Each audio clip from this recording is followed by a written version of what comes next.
ഇന്നത്തെ യാത്ര എൻ്റെ ബി.എഡ് കോളേജിലേക്കാണ് കേട്ടോ. ബാംഗ്ലൂരിൽ നിന്ന് ഇന്നലെ രാവിലെ നാട്ടിലെത്തിയിട്ടുള്ളൂ. 1-2 ദിവസം വീട്ടിൽ റെസ്റ്റ് എടുക്കാന്നൊക്കെ വിചാരിച്ചതാണ്. പക്ഷേ അങ്ങനെ റെസ്റ്റ് എടുക്കാൻ നമുക്ക് പറ്റില്ലല്ലോ. നാട്ടിലേക്ക് വരുമ്പോഴേക്കും ചെയ്തു തീർക്കാൻ വേണ്ടിയിട്ട് ഒരുപാട് കാര്യങ്ങൾ നമ്മുടെ മനസ്സിലുണ്ടാകും. കേട്ടറ്റിൻ്റെയും സെറ്റിൻ്റെയും ഒക്കെ ഒറിജിനൽ സർട്ടിഫിക്കറ്റ് ലഭിക്കാൻ വേണ്ടിയിട്ട് പ്രിൻസിപ്പളുടെ കയ്യിൽ നിന്നൊരു ഫോം സൈൻ ചെയ്ത് വാങ്ങണമായിരുന്നു. അപ്പോൾ അതിനായിട്ട് വന്നതാണ് കേട്ടോ കോളേജിലേക്ക്. വരുന്ന വഴിക്ക് നല്ലൊരു ബ്ലോക്ക് കിട്ടിയത് കൊണ്ടും പിന്നെ എൻ്റെ വീട്ടിൽ നിന്ന് കോളേജിലേക്ക് ഏകദേശം ഒരു 50-60 കിലോമീറ്റർ ദൂരം ഉള്ളത് കൊണ്ടും കറക്റ്റ് ലഞ്ച് ബ്രേക്കിന് തന്നെ ഞാൻ കോളേജിലെത്തിയിട്ടുണ്ട് കേട്ടോ. ലഞ്ച് ബ്രേക്ക് കഴിയുന്നത് വരെ കോളേജൊക്കെ ഒന്ന് ചുറ്റിക്കണ്ടു.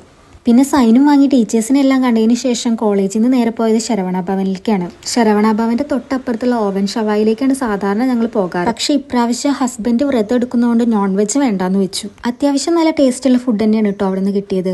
അതേപോലെ സ്റ്റാഫുകളും നല്ല രീതിയിലാണ് പെരുമാറിയത്. അങ്ങനെ ഫുഡെല്ലാം കഴിച്ച് നേരെ പോയത് കുന്നംകുളത്തെ അരി മാർക്കറ്റിലേക്കാണ്. ഇവിടെ ഹോൾസെയിലായിട്ട് ഒരുപാട് ഐറ്റംസ് കിട്ടും കേട്ടോ.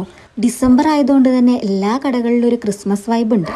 കാണുമ്പോൾ തന്നെ എല്ലാം വാങ്ങണം എന്നൊക്കെ നമുക്ക് തോന്നും. പക്ഷെ ഞാനൊന്നും വാങ്ങിയില്ല കേട്ടോ. കാരണം 3-4 കൊല്ലം മുന്നേ വാങ്ങിയ നക്ഷത്രമാണ് ഞങ്ങൾ സ്ഥിരമായിട്ട് തൂക്കാറ്. അങ്ങനെ മാർക്കറ്റെല്ലാം ചുറ്റിക്കണ്ടതിന് ശേഷം ഞാൻ നേരെ പോയത് കുന്നംകുളത്തുള്ള പുതിയ ബസ് സ്റ്റാൻഡിലേക്കാണ്. ബസ് സ്റ്റാൻഡിൽ എത്തിയത് നമുക്കുള്ള ബസ് അവിടെ തന്നെ നിൽക്കുന്നുണ്ടായിരുന്നു. അങ്ങനെ അതിൽ കയറിയിരുന്നു. അങ്ങനെ കുറേ നേരത്തെ യാത്രയ്ക്ക് ശേഷം ഞാൻ എൻ്റെ നാട്ടിലെത്തിയിട്ടോ. അപ്പോഴാണ് അച്ഛൻ പറഞ്ഞത് അച്ഛൻ റേഷൻ കടയിലേക്ക് പോയിട്ടുണ്ട് എന്ന്. അങ്ങനെ അച്ഛനെ കാത്തിരിക്കുന്ന സമയം കൊണ്ട് ഞാനൊരു സിപ്പപ്പ് കൂടി കഴിച്ചു. റേഷൻ കടയിൽ നിന്നും സൂപ്പർ മാർക്കറ്റിൽ നിന്നൊക്കെ വാങ്ങിയ ഒരുപാട് സാധനങ്ങൾ കയ്യിലുള്ളതുകൊണ്ട് ഞങ്ങളൊരു ഓട്ടോ വിളിച്ചിട്ടാണ് കേട്ടോ വീട് വരെ പോയത്.